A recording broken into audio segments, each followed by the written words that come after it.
All right, welcome to another episode of Getting Real in the Field.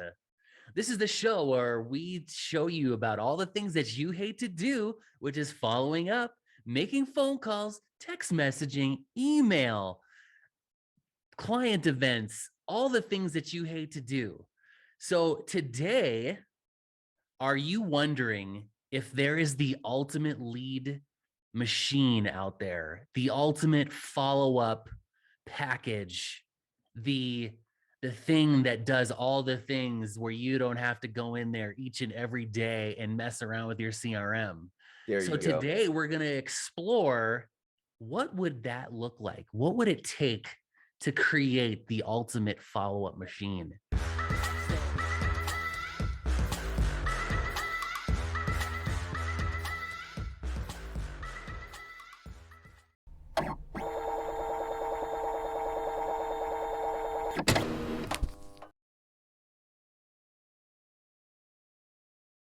Follow-up machine.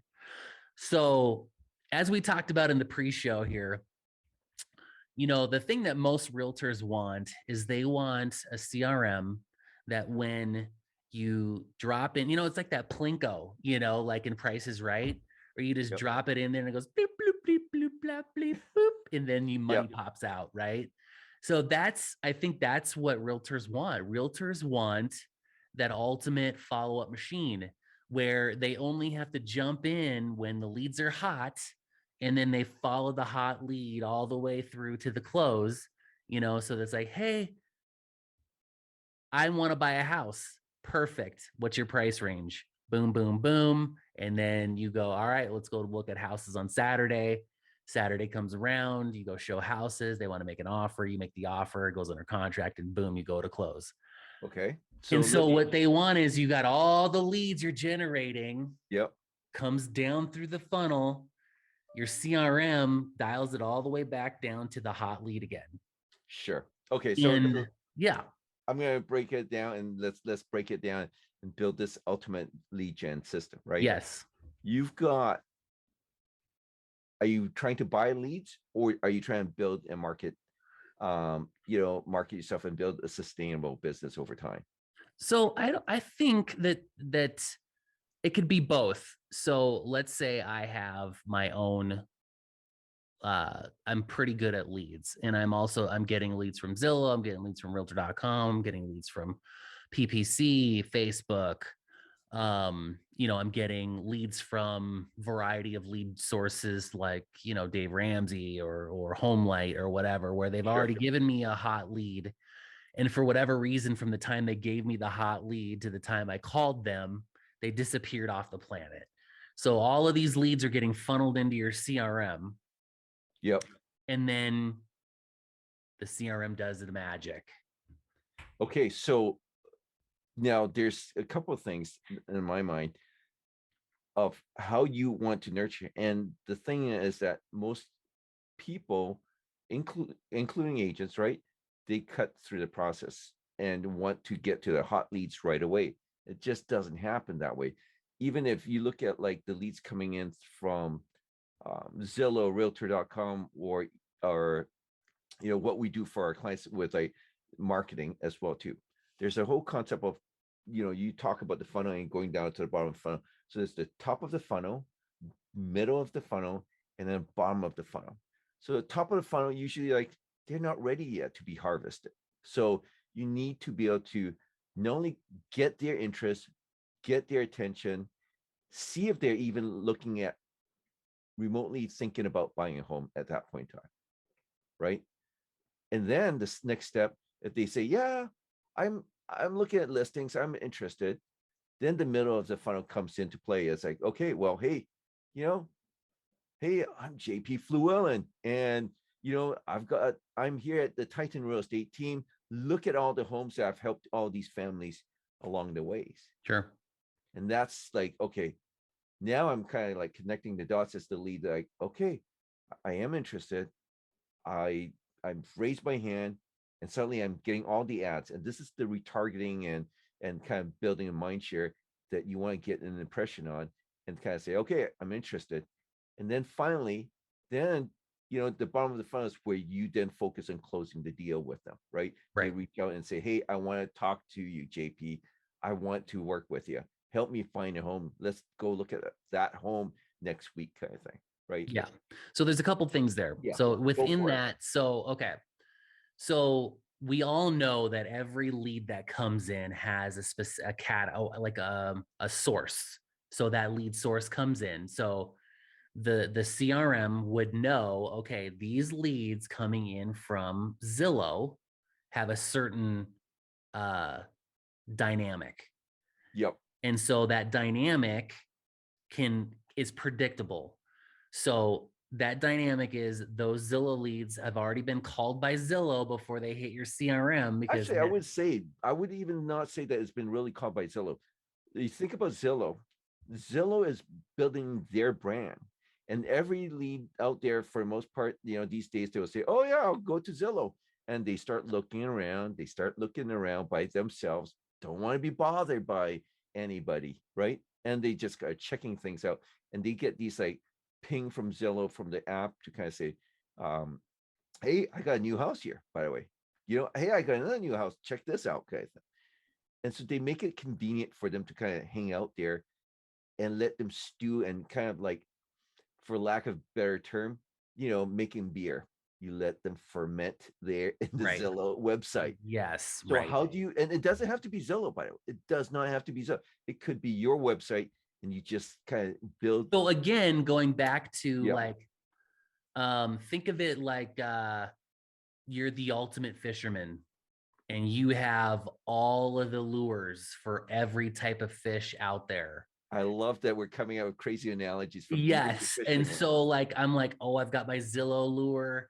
So like with the Zillow lure, so what you're really doing is you're like, you shoot it out there, you get that Zillow lead on the end, right? And then Yep. you're like, now you're gonna take them out, and it's this catch and release, but this is catch and release to the next level. So you caught the Zillow lead, you've been introduced to the client, you take the Zillow lead and then you drop them in your your personal website pool. Yeah. So you're kind of poaching, really. You're in there, you're not really fishing, you're Okay. kind of out there with a big net and you're netting them and you're putting them into your ecosystem, Yeah. right? So, but the behavior of the Zillow lead has a predictable outcome. So within the Zillow system, the Zillow lead has been warmed up a bit before they get the live handoff. Exactly. So once Exactly. they get to the live handoff, one of two things usually happens is they're ready to go or they still need work. So if they still need work, then you can then have the conversation. When you get the Zillow lead come in on your computer, you can then feed them into your CRM ecosystem and have that predictable, outcome, which is usually the house that we wanted to buy was under contract now, and now I need to look at more houses, and then I'll call you when the right one comes back up again, and then we'll go back to it. But then what happens is usually they get shiny object syndrome, Yeah. and the house, now they're back on Zillow again, going, I need to talk to a realtor because my other realtor's not following up. It's not calling me. It's not sending me text Yeah. messages. It's not sending me emails. And it's not personalized to me. And so the CRM can solve that issue by personalizing to the Zillow lead. So, and usually what'll happen is, I mean, obviously the robot can't do everything. So at some point, it's going to throw the predictability scale off. And then that's when usually you can have some sort of, tag within there that once the script gets thrown off, it throws up a red flag, shoots an email or a text message to the agent and be like, something's wrong. You need to call Johnny, you know, and so then that's the Zillow profile. And then if you've got your pay-per-click profile, which is, I was looking for realtors in Wyoming or whatever it was. And then that lead comes in that has a predictability scale as well. And then your Sure. Facebook lead has a certain duration period, that has a predictability scale usually, which is, I didn't know what I was doing. And I clicked on something and then I Oh didn't know yes. somebody was going to call me. That's almost 100% of the time. And then the AI knows that that's the profile of a Facebook lead. So then once you kind of, you know what I mean? Like it's just, and then of course, with machine learning, the more data you feed the system, the more smarter it becomes. And then it will recognize, oh, well, this is the ideal uh, uh, avatar of a Zillow uh, lead, the ideal avatar of a Google lead, the ideal avatar of a Facebook lead. So eventually, then the system's going to get smarter. Now, the flip side to all of that is, oh, well, now I'm looking to sell. So then the selling side of the AI comes out and says, hey, well, you did reach out to us and said you would like to sell. Is that still on your radar? You Yeah. know, what's your time frame? Blah, blah, blah, blah, blah, blah, all those different conversations.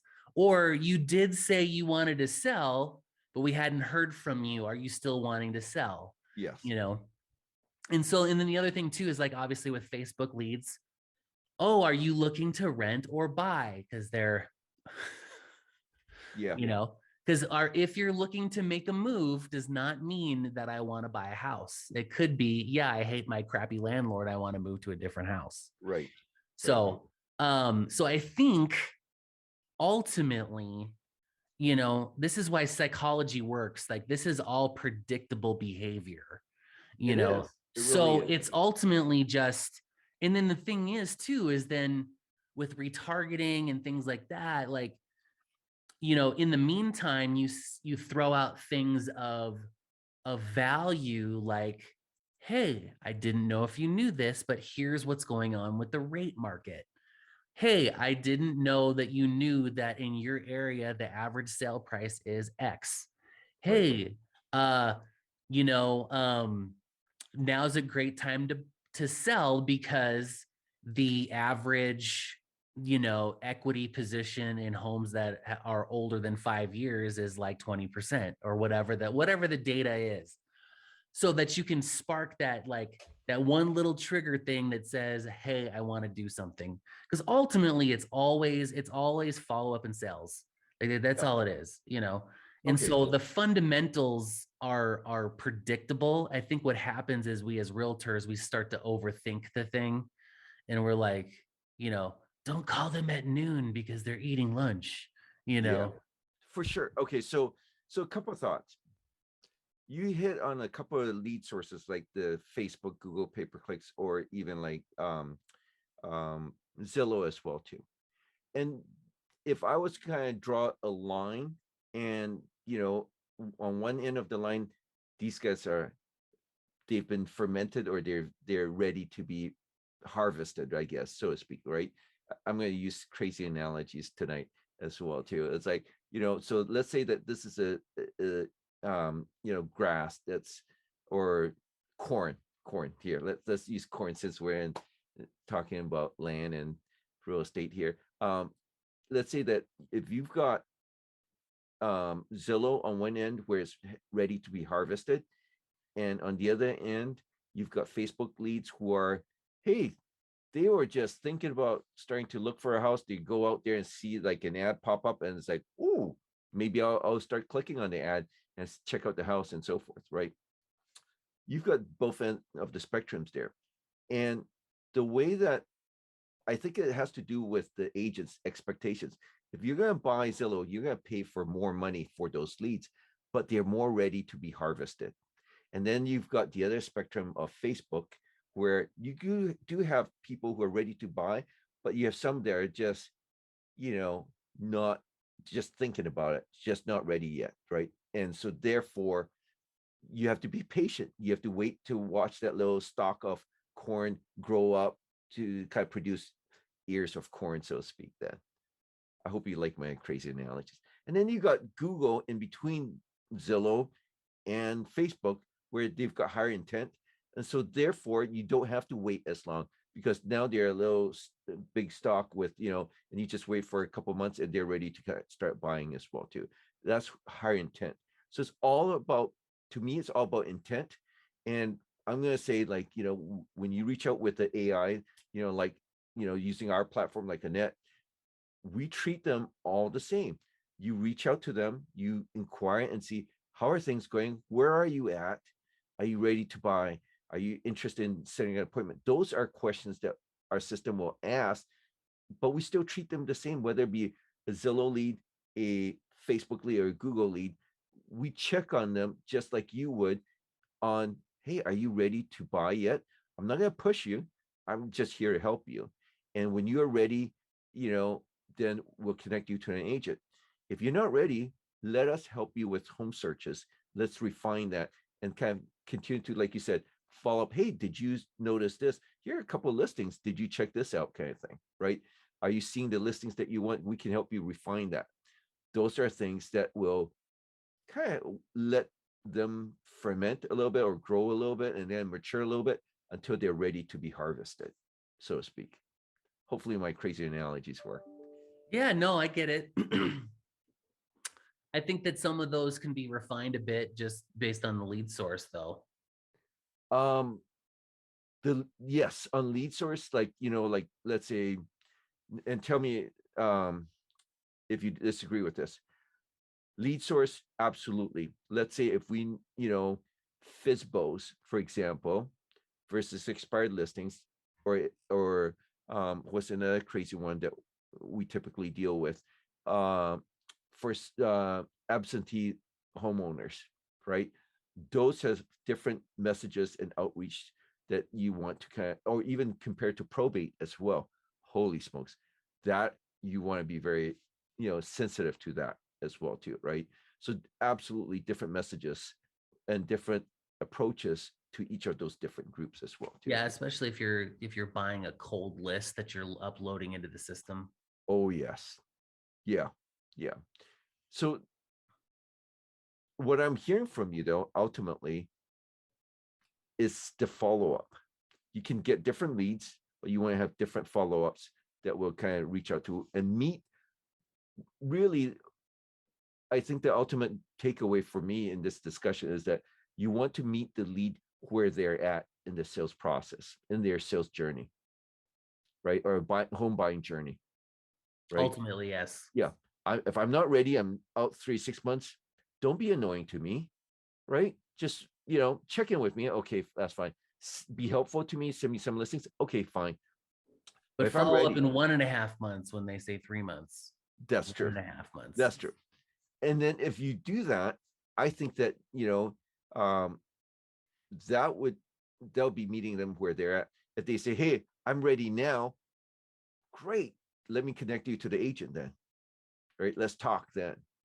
And that's where ultimately it is about the follow-up game and meeting them where they're at and learning not to be pushy, because something that I train, our call center, our ISAs, and we've got a number of them, and we always say, meet them where they're at. How can you be helpful to them? Because if you're too pushy, then they'll tell you to screw off. The leads Yep. will. If you're not pushy enough, And you miss out. You miss out. So it's got to be that, hey, let me check in on you. Let me see where you're at. How can I help you? Yeah, one thing I learned, because I've been in sales since I was a young little kid, and one of the things that I realized as I get older is that the reason why people think that you're being pushy is because you're hitting them hard with something that they resonate with. Yeah. So then it's like, how do you resonate with someone to get them to take action rather than for them to like contract and fall away. Yeah. Because I always, it's always funny. Like, I've been to a lot of sales trainings and sales things, and every time somebody gives me a sales pitch, it's not that they're not speaking the truth. It's just, how do I know that this is going to be the thing that's going to work for me, whatever that is? Yeah. Yeah. Because it's like, yeah, it makes perfect sense. Like 100% makes sense. Now, the question really just comes down to, is my investment going to be, rewarded with fruit, Right. and ultimately what that always comes back to is then me as the person buying into the thing, is that I just have chosen for some reason that I did not implement the thing that I'm supposed to do, and so it always comes back on you, as the Yeah. person that's taking action. I'll share one tip that I always kind of coach on as well too, and tell me if you disagree on this one, because you are the ultimate real estate agent there, man. Um, um, so I think that a lot of agents sometimes, if they're too pushy, they'll lose the deal because that's like, man, you're not listening to what I want. I think that the ultimate agent is the one that understands the needs and hears them out. And they're empathetic, right? And you kind of hear, "Whoa, man, you guys have been searching for that long. Oh man, I totally understand. We can help you with that. Tell me, what do you guys need? You need to, you know, bedrooms for your three kids. Absolutely. How's little Johnny doing? What school is he going to? Oh yeah, I've got this perfect neighborhood that would be great for little Johnny and your other kids as well too, Susie and Mary as well too. There's lots of kids in the neighborhood. You should check it out. You know, there's some great homes over there. Hopefully, I didn't violate any. This is why I'm not a real estate agent. I didn't violate any. Yeah, so yeah. So you But it's can't, about hearing yeah, their but I hear needs, what you're right? saying though. It's about listening and hearing for the needs to their needs overall. Yep. You know, And I've heard that a lot too. I'm part of lots of coaching and other sales training, and one of the things that they said was, as real estate agents, especially working with buyers, is that when you hear them say things like yard and size and beds and baths, you don't go show them the smallest house with the least amount of bedrooms, which exactly. happens a ton. Or if they say, I don't want to spend more than $350,000 on a house, and you're showing them $450,000 houses, and And when that's they crazy. when they've Yeah. expressed themselves clearly that that's not what they can do. Yeah. Now I always, every once in a while, I will say, well, let me show you a few houses outside of your price range to give you a Just for comparison, exactly. but don't just show it to Oh them yeah. and be like, Oh yeah. this is way out of our budget. Oh yeah. Be transparent. And then the other thing too is like, we as agents are the experts, Yeah, exactly. and we No. have to step up. And sometimes you're going to lose a client by being the expert, Yep. because you're going to show your client tough love sometimes, and you may lose a deal. But Yeah. ultimately, like, you can't just run around and have, be disrespected like that because Yeah. you're not, because you're not Exactly. willing to And step up. I'll give you an example that totally resonates with me, right? Like I bought a place, a condo last year, and the market's hot, and so I was looking for a place, and I said my budget is no more than $500,000, no more than $500,000. And I told my agent that, and he says, "Okay, not a problem. Let's take a look." And he did exactly what you did. It's like, hey, take a look at this one. It's 525. It's a little bit higher. Let me know your thoughts. I was like, crap, $500,000 doesn't get you much. The 525 looks pretty good. And then it's like, oh, but it's missing this. Ultimately, we ended up with something for $600,000.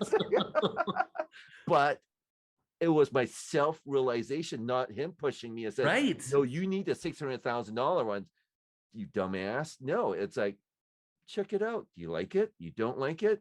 Oh my gosh, and it's like, oh yeah, I now get why this is the price range for Yeah, this there's area. not a lot out there, therefore Yeah, XYZ. exactly. But Yep. he heard my needs. He respected um my wishes, but he guided me.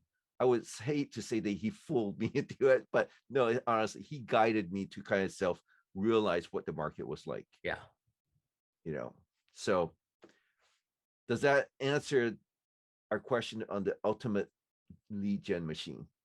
I do. And I think if you have a system that checks all those boxes, and I think also too is that, in some respects, like if you can get the system to generate different triggers throughout the process, and like You enter it in, you hit enter, da, da, da, da, and then boom, it launches out a welcome email.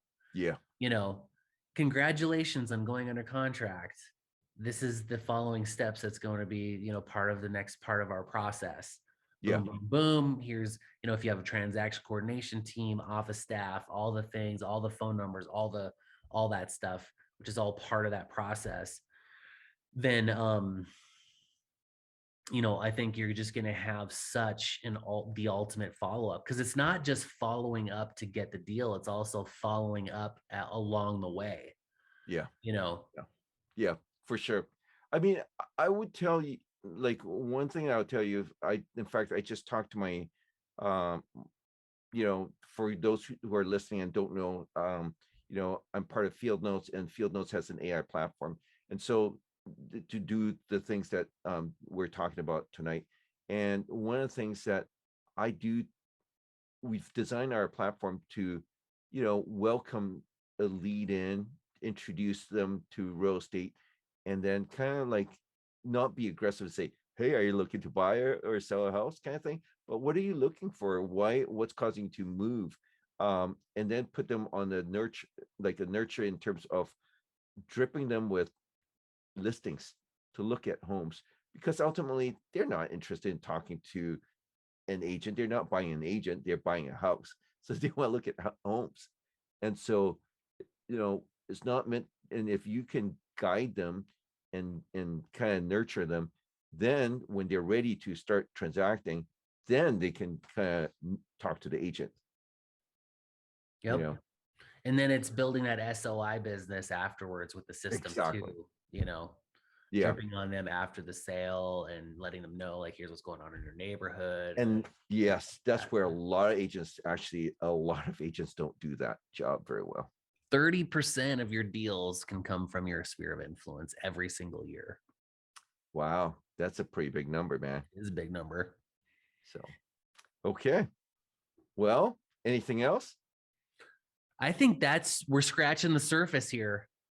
There's a lot to be covered, man. It is a lot. I mean, we could unpack each piece of that, in terms of just, okay, well, what does that look like? How does, what does building a sphere of influence business look like just from automated follow-up? That's not even including all of your manual follow-ups you can do. That's why you have to stay tuned for the next podcast. That's right. Well, I guess we're going to end on that. So if somebody wants to know more about how to get that ultimate follow-up machine, how can they get a hold of you, Khek? Reach out to us. Come visit us on Fieldnotes.ai, or you can personally reach out to me. My number is 425-740-0260. And you can email me, Khek@Fieldnotes.ai. Awesome. And if you guys want to get a hold of me, you can just you can go to my website at jpfluellen.com, or you can DM me, you can Insta, you can Facebook, you can hit me up on the Google machine, you can DM me on my YouTube channel, or you can, I'm the only JP Fluellen on planet Earth, so it shouldn't be that hard to find me. And otherwise, you can send me an email at jp@titanreteam.com, or you can just text me directly at 307-772-1184. And on that note, that concludes another episode of Getting Real in the Field. And don't forget, before you go away, thanks for getting this far. And then don't forget to subscribe, smash the alert. We do these videos every single week, twice a week. I don't know if we're releasing them. Are we releasing these twice a week? We are. Awesome. And so we look forward to hearing from you. And if you guys want to have something you haven't heard on the podcast or our YouTube, then just give us a message down below, and we will catch you guys on the next video. Peace. Peace.